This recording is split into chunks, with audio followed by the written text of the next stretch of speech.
We've had a really clean countdown so far. It started with suit up just over 3 hours ago. The SpaceX team helping Bob and Doug put on their suits, conducting initial checkouts, including an initial pressure and leak check before they got to the actual walkout. And all of that done in that operations and checkout facility.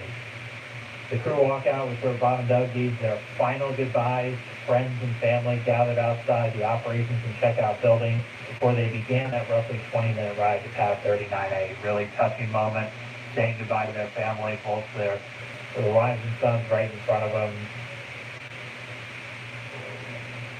A very touching moment. Incredible to be able to watch these moments. And as they got into their Teslas, we got to watch them ride all the way to the pad, and we got some great footage there. And as you can see on the screen, this is some playback from earlier of them getting into those Teslas, about to make that drive down to the pad.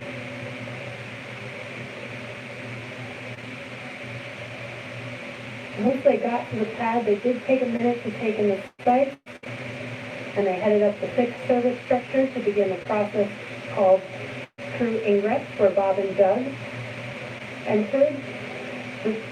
And there you can see on your screen as they're coming through the crew access arm, entering the white room right before they are able to ingress into the vehicle there. Again, this is from earlier. Yeah, this is all from earlier, and as we said, that white room is the last place on planet Earth they're standing before they climb into Dragon for the ride uphill. SpaceX carrying over a tradition that NASA had, where that was traditionally the room from Gemini, Apollo, and the space shuttle, that last place. About 30 minutes ago, we're back with some live videos here. The team was able to close Dragon Pass with Bob and Doug safe inside. So we are under an hour ago. Things are going to pick up as we get close to that go, no go to begin propellant loading and then arming the launch escape system. The crew poll for readiness was completed at T-minus 16 minutes, and the drag about 30 seconds at T-minus 55 minutes. And then following that will be T-minus 45 minutes will be the internal mission control hopper poll, and then the launch director's poll for propellant loading. When we get to about T-minus 40 minutes, the crew access arm will retract, and Bob and Doug will get the call to close their visors and arm the launch escape system. This is the... rocket fuel going from my veins still. I know. It's so awesome when we see them sitting there in their suits. We're less than an hour away now. So far, things look like we might make it. So I wanted to ask you what it was like the first time you put on a spacesuit when you knew you were going to space. Oh, that was February of 2008. We were in the ONC building getting the pumping suits on. A little bit different than the SpaceX flying SpaceX suit. But it was kind of surreal, you know, and to think that it took 10 years of training to fly in space. It took me 10 years from when I got in the Corps in 1998 to fly in February of 2008. So it was a long road to get there. But it was so worth it and so sweet. And, you know, learning how to use the green apple, the convection for oxygen, for cooling, much different than these suits that we have with the SpaceX. And so it's a lot more complicated to go through that whole series of things that you have to do to make sure you're safe in the suit. But we've evolved, we're ready, and they look so cool and calm and collected in their suits and in the vehicle. They're focusing and getting ready to fly in space. And there's so much excitement around the center. I know, Leland, you've been getting some messages. You got another message from another astronaut. Yeah, Sunny Williams. Okay, so Sunny. Kind of the best. She was Sunny is awesome. She was one of the original cosmetics. She was one of the original four who trained with Bob and Doug from the beginning of the commercial crew program. And she's one of my classmates. Look at her there. What is she wearing? The meatball! No, she had to wear one on Wednesday, but she wore the meatball today.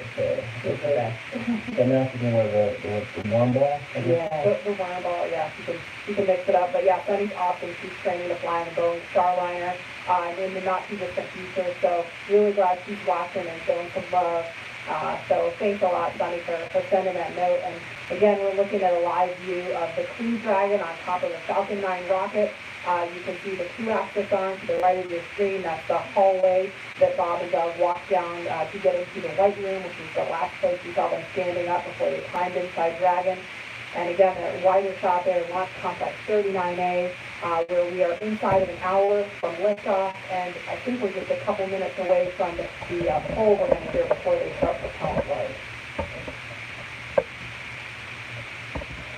Again, a two-stage rocket there. Gosh, you guys, the weather looks not that bad. I mean, obviously that is not an official forecast, but it doesn't look quite as bad as it did Wednesday. We've got a little bit better odds, so there's the countdown clock. We're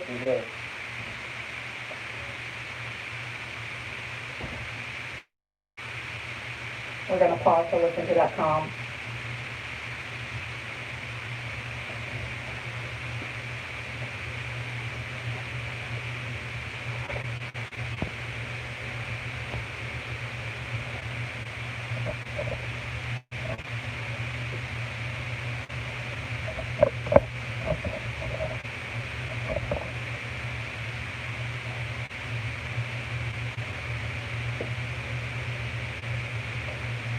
If you're just joining us, we're less than 50 minutes from the scheduled liftoff of the Falcon 9 rocket carrying Crew Dragon. And if we start to hear any kind of update on weather or polling, we will pause to listen in for that. But if things go as scheduled, we should be hearing the launch director verify go for propellant load at about T minus 45 minutes. So we're going to send it over to Hawthorne to carry the ball. John, instructor, or Jesse, are you there? Weather is still at this time. Dragon copy, go weather.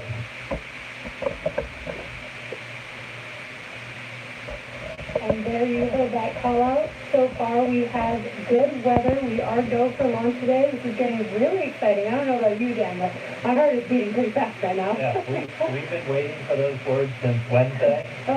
We did hear a call to the crew, just in case you missed it, that they were only tracking one final weather constraint. It was a cumulative cloud rule. They were expecting it to clear up within 10 minutes, and it's cleared up now. So we are currently go on weather. Yes. And it's been pretty incredible to be so close to launch, and the road leading up to this point has been pretty incredible as well. It has been. It's been a partnership between NASA and SpaceX. We've been working together since SpaceX started flying cargo to the International Space Station, now getting ready to launch crew. And we've been really fortunate to work with not only a lot of international partners on the International Space Station, but a lot of... We'll be closing doors here once we start this propellant load. Any last minute breaks to accomplish those in the next few minutes. And the launch director just getting the teams ready. We'll be coming up on that propellant loading again. That starts at about 35 minutes prior to liftoff, so about 12 minutes from now. There's going to be a go, no go coming up really soon. So let's go over to our man, John I, for the latest. John? T-minus 47 minutes, 24 seconds. We're continuing to count down. As you just heard, the launch director and launch team are preparing for the readiness for launch poll. The launch director is currently checking with Dragon mission director, the NASA launch manager for their readiness. Now, actually, it sounds like everybody was good there. The launch director will then ask the team to tell them the poll is open, and the 13 members of the SpaceX launch team will be electrically polled for their go to load propellant, as well as continue all the way to launch. Now, we will hear that poll result and a briefing from the launch director at about T-minus 45 minutes. The good news right now is that the weather is go. All the conditions that were read shortly a while ago at T-minus 1 hour have cleared. We're, as the weather forecaster said, cautiously optimistic. The poll is complete. We're go for propellant load. Well, we got an early call out there. Launch control clear to retract the propellant. Copy that. Arming access on retract at T-minus 45 minutes. Got an early call from SpaceX Launch Director Mike Taylor that the poll is go. He also heard the direction T-minus 45 minutes to prepare for retract of the crew arms. As we hear more discussion, we'll stop and let you listen in. But right now, weather for liftoff, ground level winds are good, 10 to 15 miles an hour, well within limits. Upper altitude balloons show that conditions are acceptable. The red weather conditions have cleared up, the last one being cumulus clouds. And the probability of violation is set at 30% right now. So that's 70% chance of good weather. We're continuing to watch. There is about a less than 10% chance of lightning. We're also watching the abort corridor off of the Atlantic coast. In case, for example, it stayed separation, Dragon had to abort into the ocean. The conditions there are acceptable. There has not been lightning lately. The weather, winds are good, light rain. It is go, but NASA is going to continue to watch those conditions. About 45 minutes in counting. Reminder on hold and launch escape protocol. For non-urgent no-go conditions, brief CE or LD, and they'll approve aborting launch out of sequence and proceed to launch abort. For urgent issues affecting the safety of the operation, operators shall call hold on the Cápsula net. Launch control will immediately abort the launch out of sequence and proceed to the launch abort out of sequence. Operators shall also advise launch director whether structural break of fire is imminent or occurring for Dragon manual escape flight rules. A reminder on fire alarm instructions. In the event of a fire alarm, key operators previously briefed will remain at their post while the alarm is evaluated. In the event that personal safety is threatened, evacuate to the south-facing emergency exit, which leads directly outside. At this time, weather is go for launch. You can see on the screen, we're inside T-minus 40, with T-minus 44 minutes, 5 seconds. Crew access. SpaceX Launch Director is giving the final brief to the crew. And we will be beginning propellant loading at T-minus 35 minutes. Right now on Falcon 9, we're ready to get into propellant loading. Dragon, crew, getting configured, set up. The arm is pulling away. The range is go for launch. They continue to monitor the air and the sea space. Everything looks good. And we finally have gotten green across the board on the weather conditions, but we can't take a deep breath quite yet. We're going to have to watch the weather all the way down to T0, both here at Kennedy Space Center and out in the Atlantic in the abort zone. Now earlier we saw many of you following the launch from the United States on our hotspot map. Now that we're inside now, we're seeing large numbers of folks logging on, tuning in from coast to coast and around the world. We'd like to know, is this your first time watching a launch live, not counting Wednesday? And if not, how many have you seen before? Tell us using the hashtag LaunchAmerica from your favorite social media platform. And with that, at T-minus 42 minutes, 50 seconds, conditions are go, and we are counting down for an on-time launch. Let's send it back over to Kennedy Space Center as the action begins to pick up on the pad. Dragon, SpaceX, you are go for section 7, close visors and on launch escape system. We will put section 7 in work, visors coming close.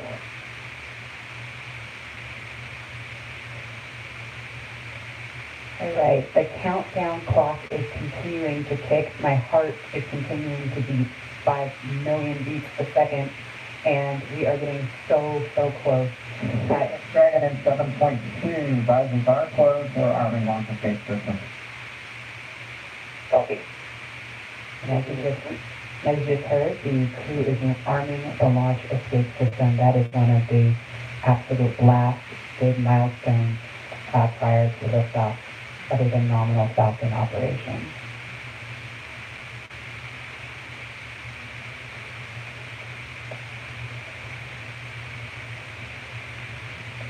So just a minute ago, we saw the two-axis arm retract, and obviously you just heard on the comms, Bob and Doug getting ready to arm the launch escape system, and so that is something that protects them all the way to orbit. So when fueling starts at about T-minus 35 minutes, so just over 6 minutes from now, they will have the capability to abort, to separate from Falcon 9 either on the pad or even after liftoff. That's a critical safety capability.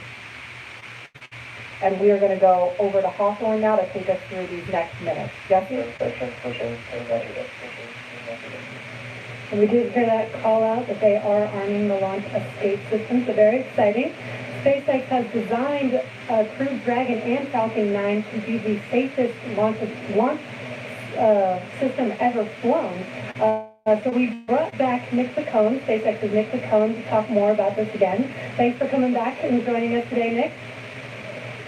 Hey Jesse, happy to be here. Still monitoring launch here with our recovery and ground operations. Awesome. And Nick was our mission manager for our in-flight abort test earlier this year and now works on the Starlink team. Nick, on Wednesday you talked about the launch escape system. Could you just give us a brief summary today for those that are joining today? Sure. So the launch escape system, again, is our ultimate safety feature to keep Bob and Doug safe in the event of a major Falcon anomaly on the pad. The system is designed to automatically fire if either vehicle detects a dangerous condition developing. And if that happens, Dragon will use its 8 Super Draco engines to push the capsule off and away to a safe distance away from this Falcon. This capability is absolutely critical. It's what keeps the crew safe. And we're now active and armed on pad with it protecting the crew. And as you mentioned, the launch escape system allows the Dragon to separate and get away from the vehicle. I believe it goes into the ocean. What happens after it lands safely in the ocean? Correct. So for most of our failure modes, the successful end state is Dragon deploying parachutes, splashing down safely in the ocean. But since the launch escape can happen while the vehicle's on the pad or anywhere in sight of the orbit, it could be splashing down right off the coast of Cape Canaveral. It could be splashing down thousands of miles away in the North Atlantic. If that happens, make sure we can get to Bob and Doug as quickly as possible. Short recovery operation except for the early end mission. This operation is something we're doing with one of 2 identical crew recovery ships. We do that because the landing sites we want to maintain as much flexibility as possible. There could be changing weather conditions that bring down one site and leave the other one up. So we have those 2 identical ships, one in the Atlantic, one in the Gulf of Mexico. And our space operations team can redirect the spacecraft to go to whichever site is the safest option for the crew at that time. And with the vehicle, in almost any scenario, it sounds like the vehicle will land into the ocean. And it may look like a gentle landing into the ocean, but it's a pretty dynamic event happening. And you mentioned there are teams that are ready to go and rescue the vehicle and the astronauts on board. How do you prepare for something like that, especially with so many different scenarios that could happen? Sure. So we're lucky to have had about a decade of recovery experience with Cargo Dragon 1 and our previous trip to the International Space Station. On that, along with our booster recovery missions, we've got a great team of recovery operators here with a lot of offshore experience with our spacecraft. The system, though, we took that experience, we built up a new crew recovery ship, 2 identical crew recovery ships, I should say, which have a lot of those lessons learned baked into the design of that ship and the operation. These new ships have complete medical facilities, an operational helipad, and redundant communications, power, and propulsion to make sure they're robust and ready for anything they encounter offshore. We've also done tons of training exercises with SpaceX team, the NASA team, and the rescue forces I mentioned earlier, practicing capsule recovery, emergency scenarios where we have to get the crew out of the capsule while they're still in the water, as well as those helicopter evacuations, taking off and landing from the pad many times, so we make sure the team is ready to do that. They're all staged and ready. They feel ready to support, and we'll be ready to call on us if anything goes wrong today. Awesome. It sounds like Bob and Doug are in some really good hands and will be safe no matter what occurs on the vehicle. So thank you, Nick, for joining us again, for walking us through all of those details. I hope you're just as excited as we are for our launch coming up here very, very shortly now. So we're going to send it over to KSC to Lauren. Thank you, Jesse. So as you just heard, fueling is about to begin at T-minus 35 minutes. We're about 50 seconds away from that. And so we're getting really close to the first launch of astronauts into orbit from American soil since 2011. The launch escape system is armed, which, as you know, happens before fueling. And Dragon propellant load, that's the propellants that are inside of the Dragon capsule, not the rocket. Top load for Dragon took place weeks ago, just a few miles down the road in what we call Dragonland. And those propellants, they are NMH, or monomethyl hydrogen, which is the fuel that we use, hypergolic fuel, and NTO, or nitrogen tetraoxide, that's the oxidizer. Those two come together and they ignite in space to propel the vehicle. You don't need that PTEG or a third thing to ignite because the hypergolic propellants don't require it. You just need the fuel and the oxidizer. As you just heard, propellant load has started on Falcon 9 in Boston. Right, so that bipropellant system feeds all of the engines on Dragon. So Dragon has 12 service section engines in each, so 3 in each quad, 3, 3, 3, and 3.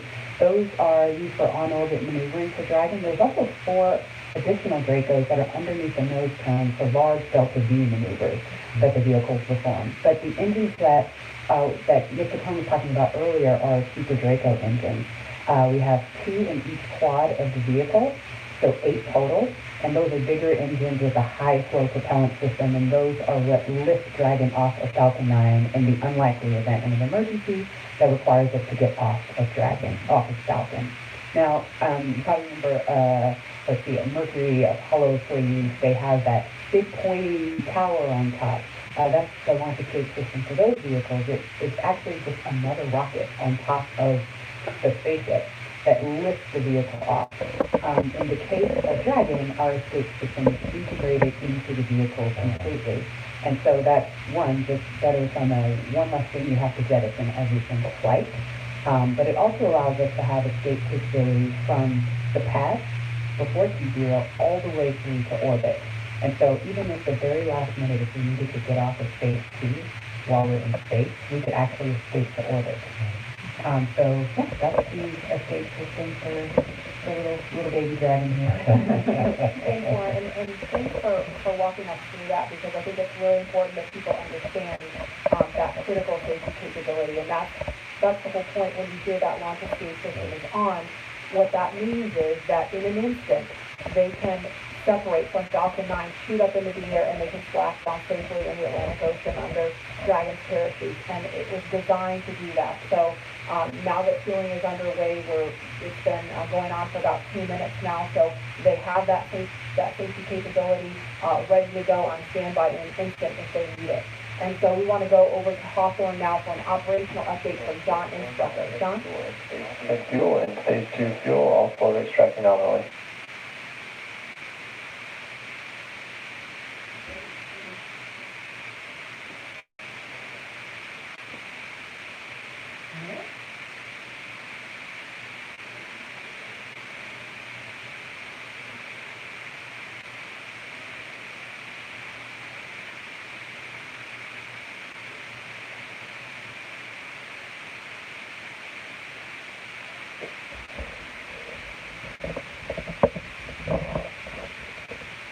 T-minus 32 minutes, counting down. The final minutes. Everything's still looking good for Falcon 9 and Dragon for an on-time launch.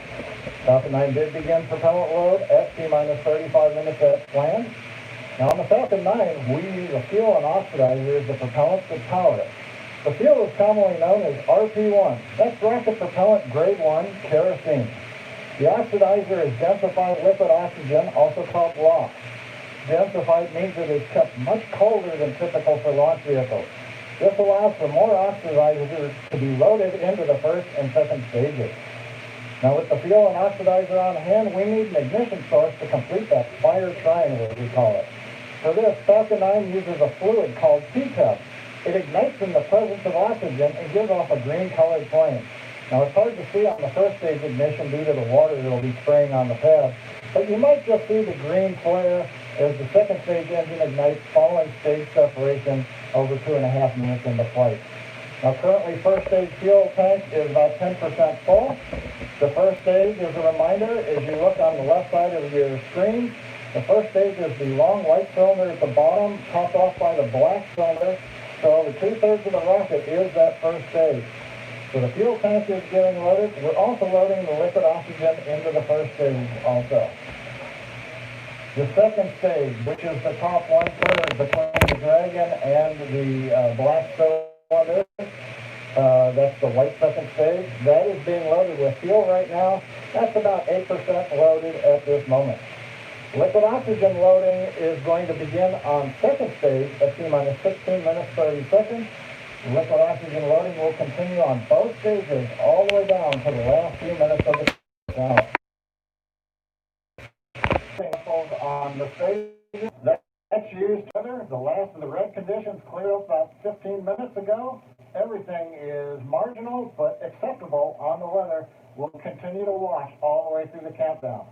Now, as a reminder, today we are now into an instantaneous launch window now that we've begun propellant loading. So at this point, if we hear a hold for any reason, we'll have to stand down and target our backup launch opportunity tomorrow, May 31st. Thanks, John. For Demo 2, Bob and Doug's flight to station will take about 19 hours, and their journey is fairly similar to the trip our Cargo Dragon makes back and forth to the International Space Station, but with two noticeable differences, and that's docking and splashdown. And as we await T-minus 0, in just under 29 minutes from now, the ground operations teams are doing a series of system checks to make sure Dragon and Falcon 9 are both ready for liftoff. And we're continuing to get live views inside the capsule with Bob and Doug, and you're now also looking in firing room 4 down there at the Cape. Once we hit T0 and a successful launch occurs, we will watch Falcon 9 and Dragon make their ascent until the Falcon 9 first and second stage separates and sends Dragon on its way to the space station. And at this point, mission operators will prepare Dragon for on-orbit operations, where the vehicle will execute a series of burns that gradually raise its orbit to align more closely with the space station, as you can see in this animation. And just after putting Dragon into the same orbital plane as the station, the teams will get ready for Dragon's approach and docking maneuvers. The next Dragon will make its approach and actually dock with the space station. And this is a very different process from what we've seen with Dragon cargo deliveries in the past, which use a process called berthing.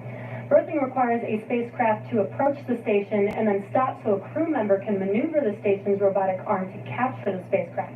Docking on this version of Dragon can be done autonomously with no crew on board the station. It's typically a faster process, both when arriving and leaving, but it does still require pinpoint accuracy to approach safety. Once captured, a spacecraft then gets attached to a common berthing mechanism, the same type of port that we use to connect each of the modules on the station together. It's a little bit slower of a process, but the hatches are significantly larger than the docking ports, which makes them perfect for bringing up those really big cargo items. Dragon will spend up to 120 days docked before preparing to return home. Following successful completion of Dragon's test objectives and cargo loading operations, the crew will close the cabin, perform final system checks, and configure the vehicle for undocking. Once the automated undocking sequence is complete, Dragon will complete 2 departure burns using its Draco engines, pushing it away from the space station. And then next up on the trip, deorbit entry and landing, or splashdown, which is going to cover all the operations following that final departure maneuver. That's going to include events like the trunk separation, closing of the nose cone, a deorbit burn, and then eventually as they get into the atmosphere, the deployment of the drogue and the main parachute, and all of that ends with splashdown right off the Florida coast. At that point, teams from SpaceX will move in with their recovery ship, grab the capsule out of the water, and work to get Bob and Doug out of Dragon after a successful mission in space. So we are 26 minutes away from launch. Fueling of Falcon 9 is continuing. Let's check in one more time down with the team at Kennedy. Murray? All right, thanks, Dan. We are so pumped right now because things have cleared up and it looks like we might actually do this today. If you're just joining us, we are now 25 minutes, 46 seconds and counting from the first launch of astronauts to the International Space Station from U.S. soil in 9 years. This will mark the beginning of a new era where more people will be able to fly to space than ever before. And we want to share with you the results of a poll we asked a little earlier. If you could go to the moon, now it's not where the astronauts are going today, they're going to the space station, but if you could go to the moon, would you rather visit the South Pole, where no one has been before, or the Apollo 11 landing site? And it was a pretty even split. We had 46% of you say you would go to the moon's South Pole, and 54% of you would go to the Apollo 11 landing site. I kind of side with the Apollo 11 landing site because I'm a history buff and I want to see where Neil Armstrong and Buzz Aldrin set foot. So I don't know. What do you guys think? Lauren, which place would you go? I'm with you on that one. And I would love to go see that flag there and those footsteps, those footprints there. Still be there, right? There's no window there. Still be there. Leland, how about you? I think I'm with both of you because it's just like, the meatball, the classic. Yeah. Going to the classic spot, and that's where all of it started. That's where all that inspiration came, even though I was an antenna engineer not seeing it. But besides that, that's history. And hopefully maybe it wouldn't have to be one or the other. That's true. Exactly, yeah. I mean, yeah, we're going to learn more from going where we've never been before, and so we need to go to the South Pole too. And we are thrilled to see all of you following along online. Thank you for answering our poll, and we're going to go over to Tahira, who's been monitoring all the action with less than 25 minutes to go. Tahira, I'm sure things are heating up online. Hey Marie, I mean, you're completely right. Now that we have that go for launch, people are on the edge of their seat right now waiting on this historic moment to take flight. As you can see, photos are still coming in of just everyone around the country showing their excitement for this launch. And it's really been a touching thing to see how everyone's kept this excitement going from Wednesday's first attempt. So we just took a look at numbers, and we are now over 3 million people tuning in for this historic launch. And so for me personally, I just want to wish Bob and Doug the best of luck. This will be my own first time watching humans lift off to space from the United States, and it's just going to be a super emotional moment. For that, Marie, back to you at Kennedy for these last minutes before launch. All right, thanks, Tahira. And Leland, we got 23 minutes and some change to go. What do you think Bob and Doug are feeling right now? I think, they're very calm, cool, and collected as test pilots, but I think they're thinking about what are the steps they have to take if a malfunction or something happens. And so the nominal stuff is all kind of automated, but if something happens where they have to intervene with those touch screens, that's what they're thinking. Mm-hmm. And we're just inside 23 minutes now, so on Wednesday we were 5 minutes further in the countdown when we heard that call to scrub, and the weather was still very touch and go at this point on Wednesday, but today, it, at least for right now, I don't want to jinx it, I'm going to even say it out loud, but it looks better today. Yeah, and it feels like, I'm feeling it a lot more than I did on Wednesday. And speaking of Bob and Doug and them being really calm and cool and collected, having had the opportunity to be in meetings with them and to watch them train, I have to say, and to all of my friends who work with them every single day, the feedback is always just what great people they are. Right. Mm-hmm. And just how, not just bright and sharp they are, but just good people. Right. And around the office, we often refer to them as the dads. The dads? They're the dads. They're dads. They are dads. Yeah. And we've met their families, and when you see people on that very personal level, it starts to mean so much. They are a part of our team. They're not a customer. They're our team. They're not a payload. They're our team. They're a family. And so we're just so excited to see the dads up there today. Go dads! Yeah. All right, we're going to go send it over to Gary for an update from Houston. Gary? Hey Marie, the space station team here is focused. All eyes are on the system checks that are happening across the board, and we're listening in as we close in on launch, and I can tell you that things are looking very good. Chris Cassidy will be watching from the International Space Station, right now flying over the Pacific Ocean. It's heading to cross right over the launch pad. We might even get some good views from the station. Hope to be capturing those. We'll have the launch view on the big screen up front, and everyone's excited to see our 2 crew members on their way to the International Space Station. But before we get to it, I just want to pass on good luck from the entire flight operations community here in Houston. It's always exciting to be doing something wholly new and history-making with station operations, and we can't wait to see our team members Bob and Doug in low Earth orbit and heading to the International Space Station. That's it from us here in Mission Control Houston. I'll send it back over to the team in Hawthorne for the latest happening there. John. T-minus 20 minutes, 30 seconds. We're Strong continuing the started. countdown. Everything is still looking good for launch of Falcon 9 and Dragon. 22 minutes, 45 seconds after the hour. Stage Right 2 now on the RPO right-hand mode is complete. side, you can see a large white cloud coming off of the strongback. That is normal. As we get ready to load the second stage with liquid oxygen, we have to chill in the plumbing lines going up that strongback. And so as we relieve pressure, the moist, humid Florida air condenses around it, and that gives you the cloud. So that tells us the things are actually on schedule. We did begin propellant load at T-minus 35 minutes. Fuel loading on the second stage, I believe we just heard the call out that it is complete. First stage fuel load is continuing, and right now that's a little more than, that's about 60% of the way full. So things are looking good. Second stage is getting ready to begin the liquid oxygen loading. After they finish chilling in the lines that you see on the monitor, they'll begin the load at T-minus 16 minutes and 30 seconds. The range right now is go, ready to support. Weather continues to be go. As we inch our way closer, we're keeping our fingers crossed. We're waiting to hear if anybody calls out an issue, but for the moment, as you can see on the screen, it looks good.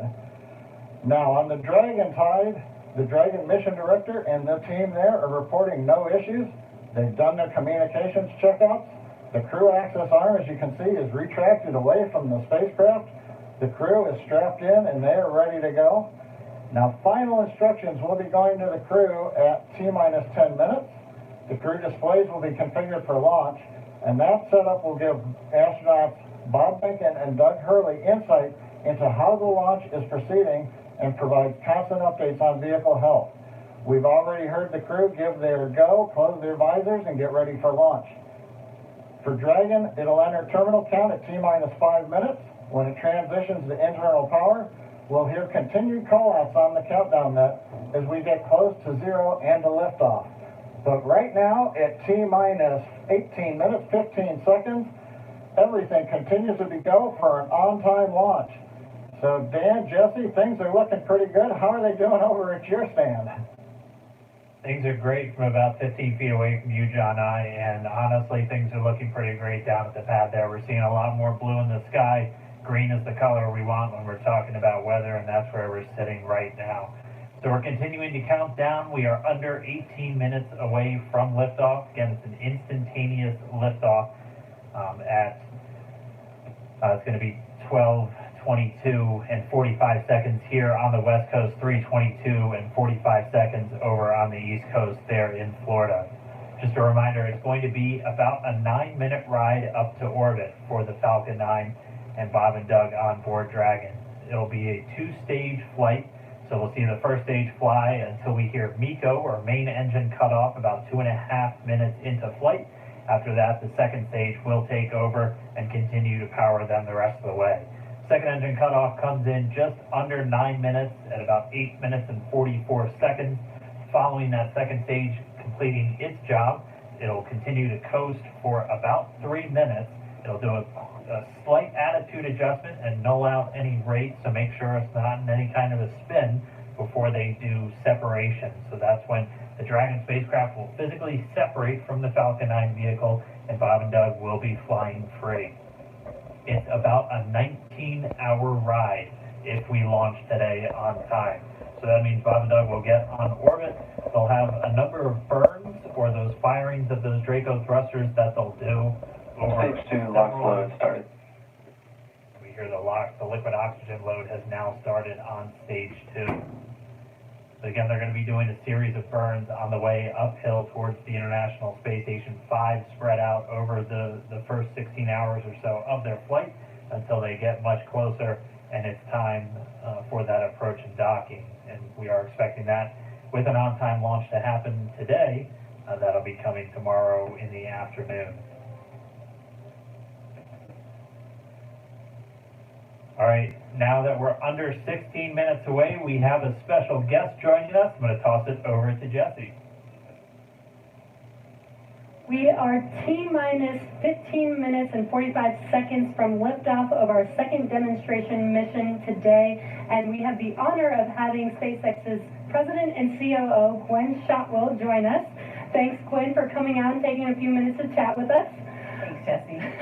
We know you've been on console. How's the countdown been going so far in there? Countdown is clean today, just like it was Wednesday.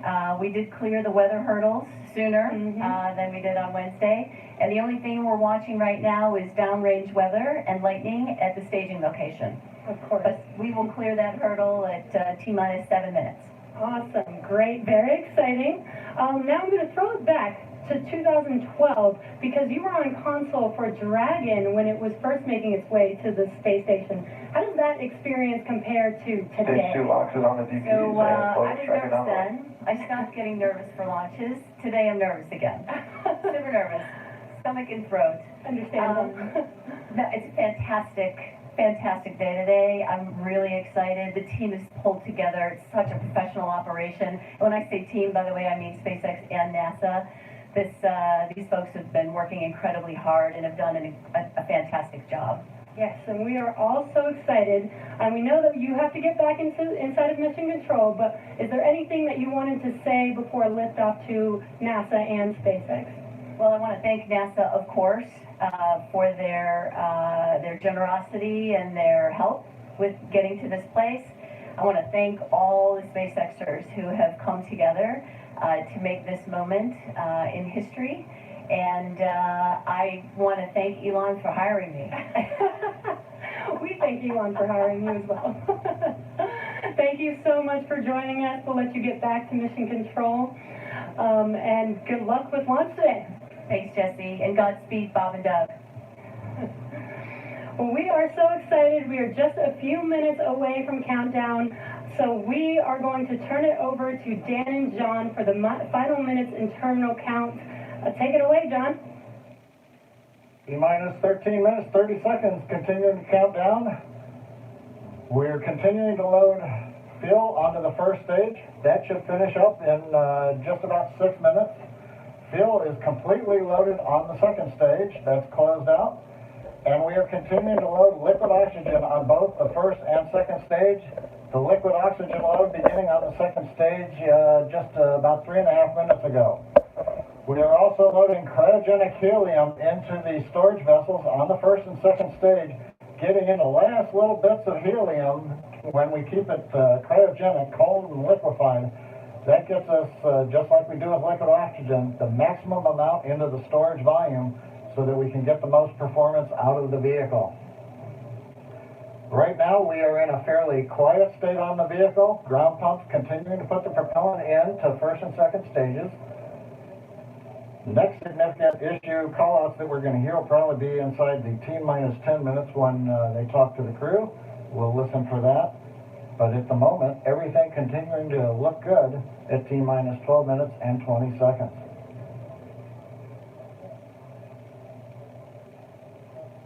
Getting real close now, John. It's only a little over 12 minutes away. Just a reminder for everybody, it's about a 9-minute ride uphill. We'll have some dueling boxes going on as that first stage is going to be coming home while the second stage is carrying Bob and Doug into orbit. So obviously we'll be keeping an eye on our astronauts the whole way uphill. Some of the calls that you'll be hearing, as there will be what we call performance calls over the Dragon to ground the entire way uphill. And you'll just hear some of the SpaceX engineers calling out trajectories and booster performance. So we're always looking for that word nominal. I know that's one of John's favorite words. That's one of mine too. We want to hear nominal as much as possible on the way uphill. You might also hear some number and letter combinations, and those correspond to the different abort zones that Bob and Doug are in during their flight uphill. There's 1A and 1B, which signify that they're on the first stage. Those carry them from there in the Cape all the way up to about the very top of North Carolina. and then we'll have 2A through 2E or 2 Echo, and that will be on the second stage, and that goes from North Carolina all the way up to about the tip of Newfoundland, so in the northern Atlantic, and then there is a zone of the northern Atlantic that we're going to avoid, and so you should hear the call out be something similar to forward to Shannon, and that just refers to Shannon, which they'll be going off the coast of Ireland as the major stages of the second stage if they have to avoid. So just prepping you now for some of those calls. You're hopefully going to hear that word nominal a whole lot on the way uphill. 10.5 minutes. Things are pretty quiet. As John I said, it'll pick up right at about 10 minutes. We'll wait for the crew just to confirm that their displays are in order. The crew is already strapped in and reported that they are go for launch. And we'll continue to watch the fuel gauges pick up on the Falcon 9 vehicle until fueling cuts off at just about 2 minutes prior to launch. Dragon and SpaceX confirmed displays are configured for launch. SpaceX Dragon displays are configured for launch. Copy. Bob, Doug, on behalf of the entire SpaceX team, it's been a huge honor to help you get ready for today's historic mission. Know that we're with you, have an amazing flight, and enjoy those views of our beautiful planet.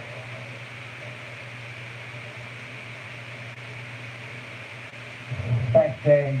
It is absolutely our honor to be part of this huge effort to get the United States back in the launch business.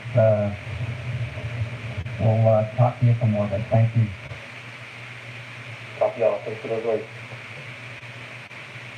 The SpaceX Corps, so again, that voice that's going to be talking to Bob and Doug throughout their mission from right here in Hawthorne, just offering a few quick words. The crew to confirm their crew displays are configured for launch. We are coming up on 9 minutes and counting. We've gotten through T-minus 10 minutes with the crew discussions. Activity is now going to switch over to Falcon 9. Our next major event comes at T-minus 7 minutes. We begin what we call engine chill. Pre-valves will open. Those currently separate propellant on the first stage from getting down to the Merlin engine. We'll open the pre-valves. That allows fuel and liquid oxygen to flow to the top of the pump. And more importantly, when we open the valves, that'll allow us to begin chilling the 9 Merlin 1D turbopumps on the first stage engine. It'll take a few minutes to get them cold enough to where they would then be ready to pass the large amounts of liquid oxygen through the pump and into the main thrust chambers when we get to engine ignition at T-minus 2 seconds. We don't want to try to run highly chilled liquid oxygen through a warm pump. You would flash that into gas, and running gas through a high-speed pump is not a good thing. So right now, we are waiting for T-minus 7 minutes. That'll start the engine chill. Shortly after that, we will also get the fuel shutdown.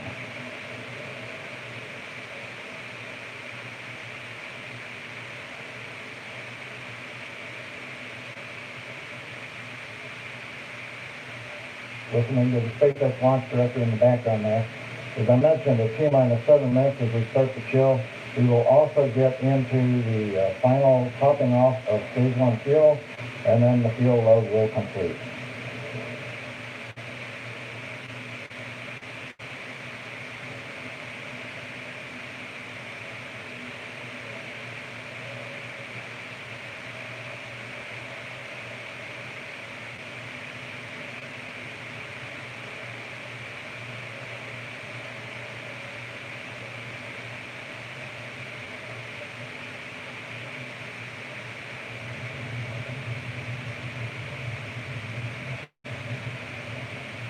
Stage 1 and Stage 2 engine chill has started.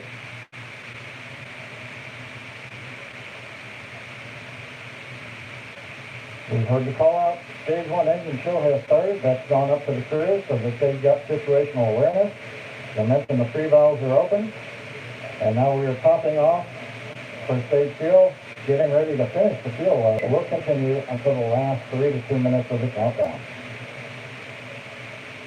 You should hear that call out, RP1 load complete, coming up in about 6 minutes. Again, RP1 is just that densified kerosene, or that rocket fuel that Falcon 9 is going to use to power Bob and Doug to orbit today.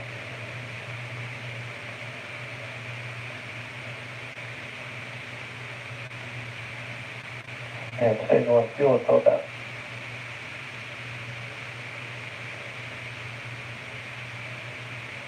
Right on time.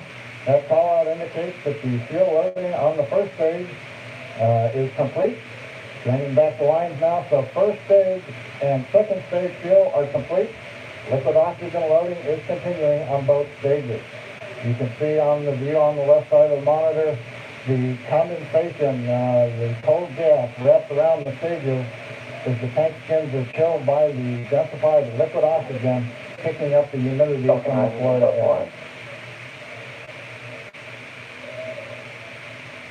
Looks like at this moment we're a little more than 90% full on the oxidizer on the first stage, picking up towards that 80% mark en la on historia the de la second exploración stage. espacial, We'll be counting down all the way till about desde que 2 or 3 salieron minutes de down. I just said, funcionamiento los everything is transbordadores moving around espaciales. now. El ser humano, We will be go for long. en particular los estadounidenses, habían dejado de viajar en sus propios cohetes desde sus propias zonas de lanzamiento. Desde que se fueron los Space Shuttle, la NASA se quedó sin forma de llegar al espacio, en particular a la Estación Espacial Internacional, y por ello es que los cohetes de Roscosmos, los Proton Tank de los rusos, a bordo de cápsulas Soyuz, habían llevado a los tripulantes o astronautas hasta la Estación Espacial. Estamos a 4 minutos prácticamente de lanzamiento, todo se perfila correcto, el clima es muy favorable y pienso que nada va a interrumpir este lanzamiento. Vamos a verlo.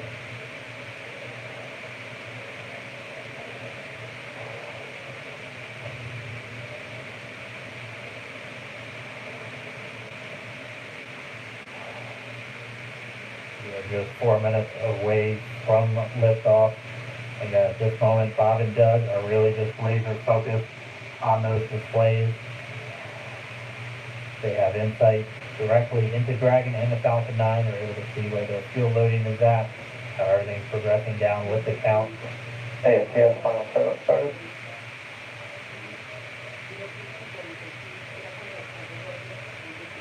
Three and a half minutes from launch. And the stone back is now reclining away from the Falcon 9.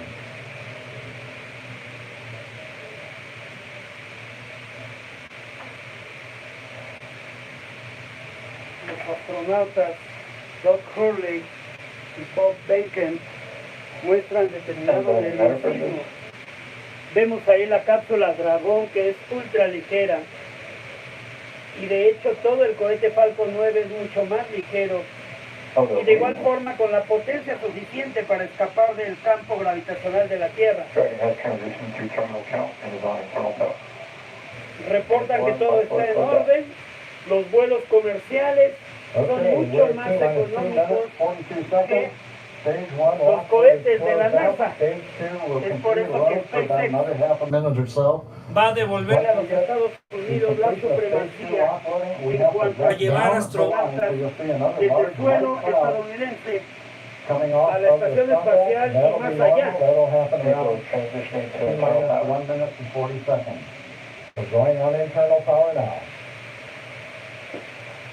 Seconds away from the stage 2 launch load being complete. It's been almost 9 years since we've been in this position. A lot of work done by thousands of people to get to this point. All our eyes focused on 2 now.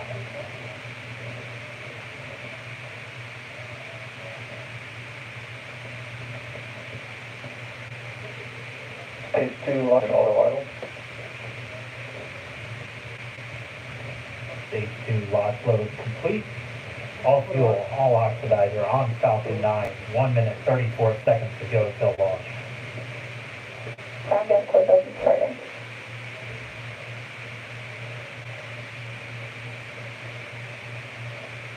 A menos de 1 minuto de lanzamiento. Es un momento muy emotivo en realidad. El momento que esperábamos el miércoles 27, donde el clima fue desfavorable, y ahora lo que se quiere es la seguridad de viajar en una cápsula comercial por primera vez en la historia a la ciudad del espacio, la Estación Espacial Internacional. Estamos a menos de un minuto, aumenta la emoción allá en el Kennedy Space Center. Reportan todo en OK. SpaceX Dragon, we're go for launch. Let's light this candle.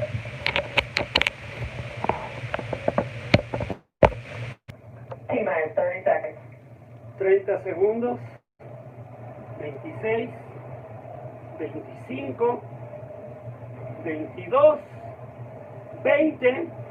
Vamos a disfrutar del lanzamiento esperando que todo salga bien. 15 seconds. 10, 9, 8, 7, 6, 5, 4, 3, 2, 1, 0. Ignition. Liftoff of the Falcon 9 and Crew Dragon. Good NASA, good SpaceX, Godspeed, Bob and Doug. Ha despegado con éxito la cápsula Dragón, tripulación 2, rumbo a la Estación Espacial Internacional. Impresionante la velocidad, abajo a la izquierda lo observamos, más de 300 kilómetros por hora a 1 kilómetro de elevación. VIVO 30 seconds into this historic mission. Flying crew on board Dragon and Falcon 9 and look at them go. Menos de un minuto de vuelo y prácticamente va a 900 kilómetros por hora. 5 kilómetros de altura y ya lleva casi los 900 kilómetros por hora de velocidad. Hay que recordar que tiene que alcanzar 11.7 kilómetros por segundo al menos para vencer la velocidad de escape de la Tierra. Ahora alcanza los 10 kilómetros y más de 1100 kilómetros por hora.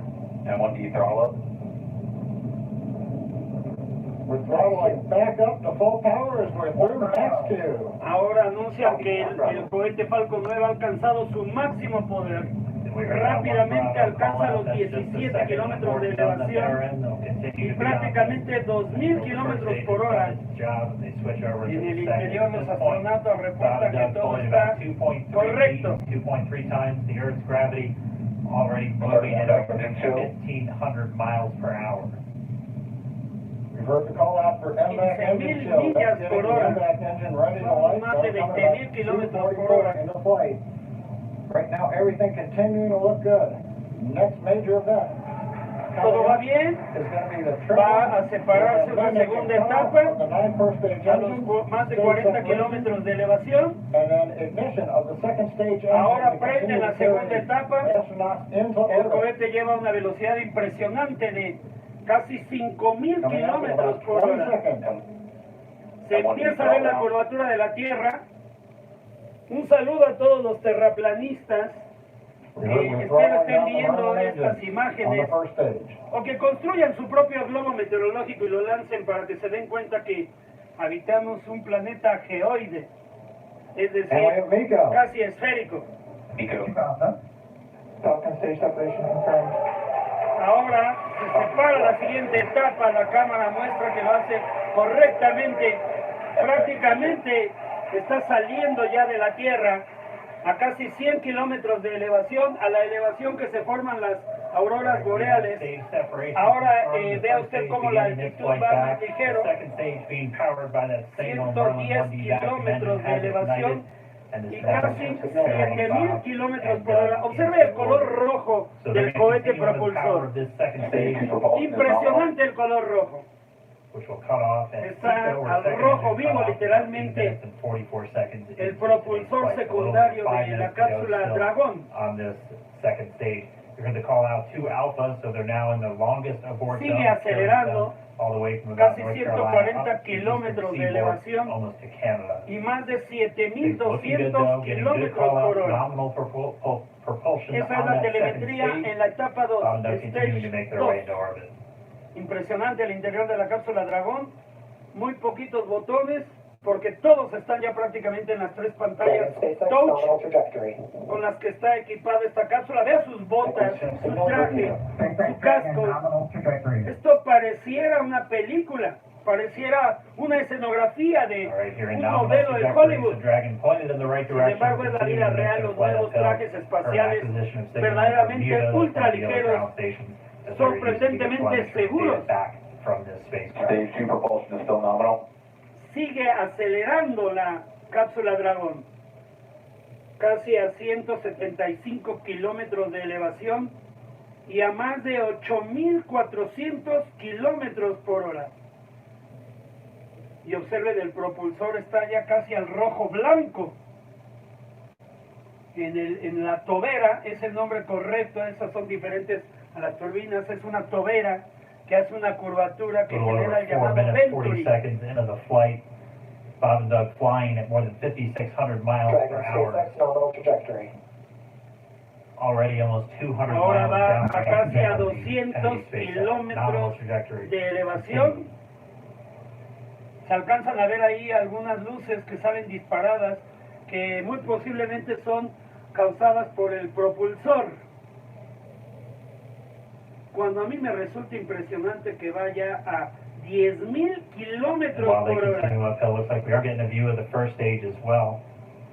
If on your right screen, you can see that first stage with the grid fins deployed. It's making its way back to attempt to land on our drone, of course, etapa 1 que está regresando. We're just about a couple minutes away from the entry burn, and that's where 3 of the 9 a mí me sigue resultando impresionante que ya va a más de 11,000 kilómetros por hora.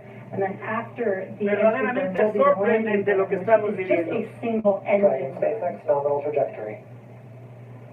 Ha alcanzado ya los 200 kilómetros de altitud. Hay que recordar que la estación espacial está entre 370 y 390 kilómetros sobre la superficie de la Tierra.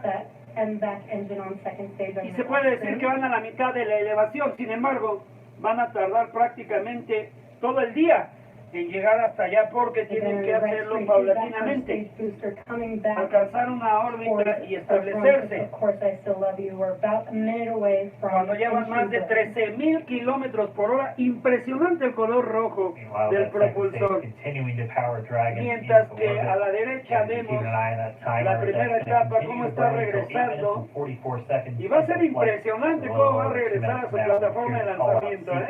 Va a ser impresionante. Ahí está la reutilización de los cohetes y eso los hace mucho más económicos, 100% rentable la tecnología que ya ha desarrollado Elon Musk y su empresa extraordinaria SpaceX. Sigue aumentando la velocidad de la cápsula Dragón, casi 16,000 kilómetros por hora. Se han establecido a 200 kilómetros de altitud. Por ahora ya ni se están elevando, siguen a los 200, ahora 199 kilómetros de altitud. Es impresionante. Vean ahí el velocímetro, 17,500 kilómetros por hora. Hay que recordar que 2,000 kilómetros por hora, aproximadamente 2,150 kilómetros por hora es la velocidad del sonido, así que aquí van a 10 veces la velocidad del sonido casi. Van a alcanzar 10 veces la velocidad del sonido.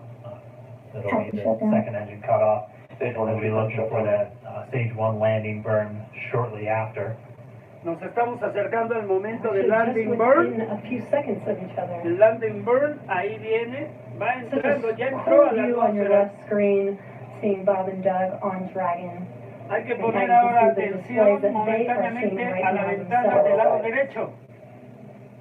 Las ligeras nubes que hay sobre la Florida serán atravesadas fácilmente por la etapa 1 que está descendiendo en forma vertical. Esa es la diferencia, los cohetes caían al mar prácticamente sin control. Ahora están cambiando la cámara una cámara en tierra va a empezar a tomar el descenso de la etapa 1. Ahora rebasa los Mach 10 veces más rápido que la velocidad del sonido y sigue aumentando la velocidad a 197 kilómetros de elevación y son ya 27,000 kilómetros por hora.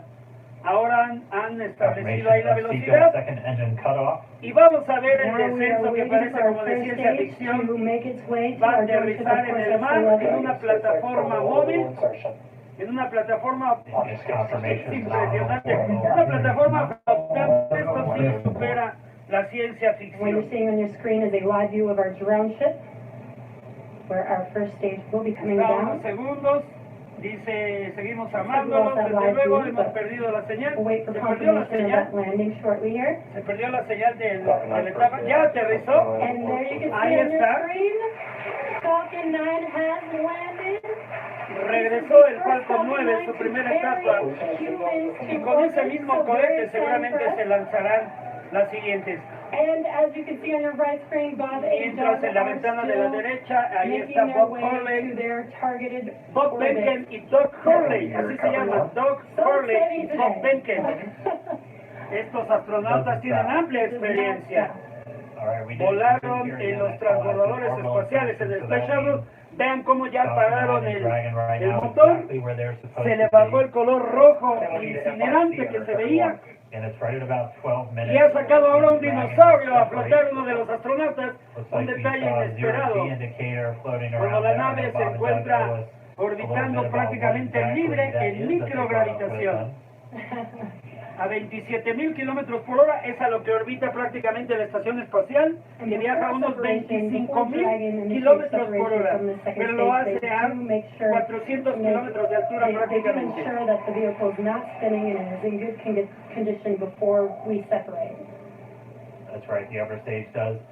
Así que ha sido todo un éxito, todo sigue en orden. De hecho, podríamos decir que de maravilla, completamente exitoso el lanzamiento.